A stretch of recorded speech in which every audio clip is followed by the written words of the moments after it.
I do want to focus on Shedeur Sanders a little bit. I mean, just he was the talk of the NFL draft for good and bad reasons, I suppose. With that in mind, he's plus 2,500 to win Offensive Rookie of the Year. Is that a bet you'd even consider here, JLC? I wouldn't because of the circumstances with where he landed and how he landed there. He wasn't even the first quarterback they drafted. They had Yeah. a stacked quarterback room before that. They added Flacco very recently, right? So it's not like they signed Flacco back, the moment free agency started. They signed him late in the process to have more cover going into the draft. Like, you know, I need time to do more reporting on it. Other people need time to do more reporting on it. Like, was this a mandate from Jimmy Haslam? But ultimately, the football people don't really love it. How much of a fair shake is he going to get? I firmly believe the young man can play in the league. I firmly believe he will be a long-time starting quarterback and a winning quarterback for somebody. But is it going to be the Cleveland Browns this year with that stacked of a room and the odds stacked against him? Like, I'm not saying there's no chance I ever weighed in on a Shedeur Sanders drop at some point this year. But right now, at this part in the process, it doesn't do much for me. Emory, is the plus 2,500 a big enough number for you to consider a sprinkle on it? Absolutely, especially at this juncture of the season. I would even try to pair it with him winning the starting job, right? To really sweeten the pot, so to speak, in that regard, because I feel like he's the most talented quarterback in that room. And to JLC's point, if it's a fair competition, he should win this going away.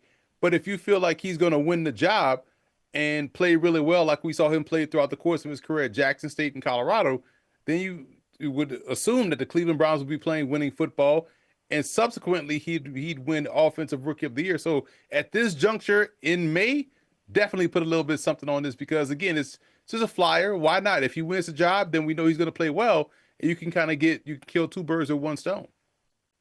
Emory, talk to me about Rookie of the Year, aside from Shedeur Sanders, because we just had the odds courtesy of BetMGM up there. Is there a bet, maybe a more realistic bet, or maybe a shorter bet, maybe even a longer bet that you like to win Offensive Rookie of the Year? I'm going to go chalk with Cam Ward, quarterback, leading the team, playing really well, dynamic player. He's going to have those wild plays that we all remember. So I like him to win Rookie of the Year. And right now at plus money, you might as well jump on it right now before it becomes significantly minus 285 or something by week 5, right? So I say get it while it's plus 380. Cam Ward, to me, has the style, has the presence, and they have enough weapons, I believe, right now around him in a passing game for him to rack up some of these style points that's necessary to win that award. JLC, is it Cam Ward's to lose here? It is for me. Hampton interests me a little bit. If the Chargers have fixed some of their woes in the interior offensive line with how much Harbaugh wants to slam the ball, and that was a playoff team last year, like that interests me a little bit. But Cam Ward, I mean, look, it's a quarterback-driven league. Bill Callahan will figure the second year with Bill Callahan, like they're going to have an offensive line. They're going to protect this kid. That's one of the better offensive line coaches in the history of the league. And he's fighting to keep his son employed as the head coach there. Trust me, nepotism is a hell of a drug in this league. It's as prevalent as anything. It's as prevalent as Gatorade on the sideline. So you're going to have a motivated Callahan there trying to keep this thing going and putting Cam Ward in positions to succeed. I think Denard Wilson will do a pretty good job with that defense. Like this would be the bet for me. And as we know, Cam Ward gets into the program. He starts lighting it up at OTAs. People start writing about how things look good. And then all of a sudden, the value already starts dissipating. Yeah, that's fair. I'm going to throw out a name at 20-1. I think RJ Harvey is going to win that job. And I think I think he has a chance to sneak up there. If it's not going to be a quarterback, I think it could be RJ Harvey. He's just got to stay healthy the whole year. I'm just going to throw that out there. Let's talk about you. We were talking about quarterbacks in Shedeur and Cam Ward. Let's talk about the MVP. We know Josh Allen won the MVP last year. And when we look at the odds, we got Lamar at the top. We got Josh Allen. We got Patrick Mahomes, Joe Burrow. And then there's a slight drop off to guys like Jaden Daniels. And then a big drop off to guys like Justin Herbert and Jalen Hurts. With all that in mind, Emory, who do we like to win the NFL MVP? Well, I know JLC is with me when I'm about to say this because based off the award now is becoming it's his turn, valuable player award. And we got Josh Allen last year, despite Lamar Jackson doing some stuff that we hadn't seen done in NFL history, and he didn't even win the award, and Josh Allen won it. So with all of that being the backdrop, it's Joe Burrow's time to win the award. So why not get it at plus 600? And Burrow has his weapons on the perimeter. Hopefully, this offensive line is rebuilt, and the run game should be a little bit better this year when they figured out last year, oh, wow, we can give Chase Brown the football, and he can really toe the rock and balance out the offense. So I do like Burrow's offensive attack, him being healthy for a full slate of games once again, and this passing game being a big reason why he wins his first MVP award. The Burrow passing game is just so elite. I mean, I don't love the plus 600 number, but I do like the call on Joe Burrow. Love that call. But we're going to go a little bit longer here, JLC, correct?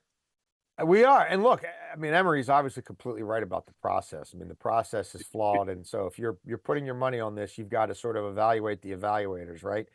And that collection of talent that is put together to vote on this thing annually.